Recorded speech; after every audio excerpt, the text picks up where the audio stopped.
Diapers వాడడం వలన మనం కామన్గా చూసే కాంప్లికేషన్ ఏంటి అంటే డైపర్ ర్యాష్. సో దీన్ని మెడికల్ టర్మ్స్లో డైపర్ డర్మటైటిస్ అని అంటాము. ఓకే. సో డైపర్ అనేది మనం ఫ్రీక్వెంట్గా మారుస్తూ ఉండాలి. అంటే మీరు ఫ్రీక్వెన్సీ అడిగారు కదా, ఎవ్రీ 3 to 4 అవర్స్కి ఒకసారి డైపర్ని మార్చేస్తూ ఉండాలి. అండ్ మనం మార్చకుండా హెవీ అయ్యే వరకు ఉంచితే బేబీ అందులోనే ఒక 3 to 4 times యూరిన్ వెళ్ళిపోయి ఉంటుంది హెవీ అయ్యే వరకు ఉంచితే.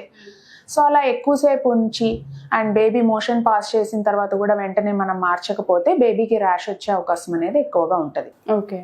సో డైపర్ ర్యాష్ గురించి మాట్లాడుకుందాం. డైపర్ ర్యాష్ చూస్తే బేబీకి పెరియానల్ ఏరియా అంటే మోషన్ వెళ్ళే చుట్టూతా skin plus inner thighs plus genital area పక్కన అంతా కూడా రెడ్గా వస్తే దాన్ని డైపర్ డర్మటైటిస్ అంటాము. సో ఇది యూజువల్లీ బేబీస్లో ఎందుకు వస్తుంది అంటే మనం డైపర్ వేసే ఉంచడం వల్ల ఆ ఏరియా ఎప్పుడు క్లోజ్డ్ గానే ఉంటుంది, గాలాడదు అసలు. And baby urine motion pass చేస్తూ ఉండడం వల్ల మాయిశ్చర్ కంటెంట్ అనేది ఎక్కువ ఉంటుంది.